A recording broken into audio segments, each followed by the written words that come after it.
கர்மேல் ஜெப வேளையில் ஒரு கையளவு மேகம் காண்கிறேன்.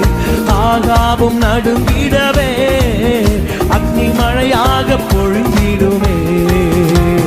கர்மேல் ஜெப வேளையில் ஒரு கையளவு மேகம் காண்கிறேன்.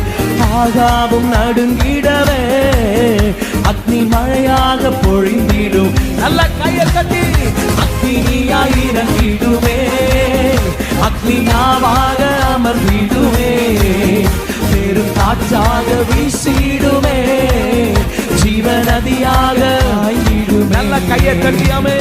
அக்னியாய் இறங்கிடுவே, அக்னியாவாக அமர்ந்திடுவே, பெரும் காற்றாக வீசிடுமே, ஜீவநதியாக ஆயிடுமே. இன்னும் கையை